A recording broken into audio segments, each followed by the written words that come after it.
A vstupujeme do šatne FC Výber z Trnavy po heroickom zápase. Legionár.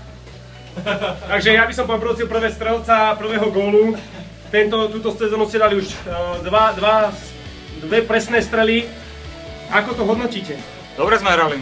Dali sme už tlačiť dresy s vašim menom. Však ja mám. Pre fanúšikov. Takže hodnotíte to dobre, fakt. Hej, dobre to, no, podľa mňa sme to dobre zahrali, akože 4-3 po minulotýždňovom čikeri 10-1. A posledný sme tu hrali 7-2, takže je tam progres. Je tam progres, máme strelca, dobrého, druhého. Poprosil by som ešte pána Hanzlíka o pár slov. Špilmáchra nášho mužstva, ktorý rozhadzoval lopty. Ja? Áno, áno. Super, super. Ako to hodnotíte? Zápas bol nervózny. Nervózny boli aj oni, aj my. Krásny gól Jurajho nás nakopol. Potom aj Jano sa ukázal, že je to áno, proste tu máme šuter. strelca, ďalšieho vynikajúceho strelca. Bol to ten faul, alebo nebol to v tej 16? Samozrejme, že bol faul. Ja by som chcel ešte povedať, Áno? treba pochváliť Ivana Bednárika dneska od rána.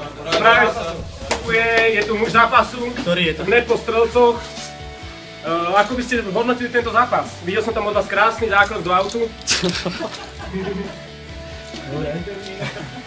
Opäť skupina Slovákov minule? Bola mexická vlna. Opäť čo? Opäť skupina Slovákov minule? Dobre, a teraz sa vráťme k pilieru našej obrany. Vidíme, že ste nejaký problém cez počas, prečo ste vyzvekli? Ako som povedal, na minulom zápase chýbala nám kondička, tak je vidieť, že chalani na sebe ozaj zamakali, dneska zo seba vypluli dušu.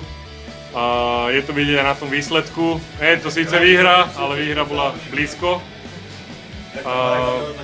Čo sa týka mojej hernej situácie, tak ja som evidentne do druhého polčasu naskočil s väčším dýchom, som sa viac hnal dopredu a som počul aj z tribún, že tá 20-odka, že to je fakt dobrý futbalista, tak som rád, že z posledného zápasu som si pobral ponaučenie a začal som makať, takže. Ďakujeme, ešte sa opýtam hráča s číslom 21. V druhom polčase ste počuli Krajčo. Nakoplo vás to? Samozrejme. Áno, potom prišla oprava Krič.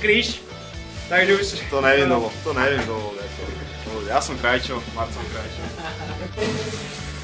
Poprosil by som zhodnotiť tento zápas. Vy ste boli druhý pilier obrany, krásne zákroky. Počkaj, ja myslím, že to bude nejaký omyl. Keď budeme prvý, tak môžeme sa začať spolu baviť. Teraz, ako... Takže odmietam do toho. ale toto... Čo by ste chceli vedieť? Zajtraská akvizícia. Krásne zákroky, jeden kúčak gól. Ako hodíte tento zápas, pán Robusky? Zápas hodnotím veľmi dobre, príjemná atmosféra, ešte lepší rozhodca, ale stále to na to.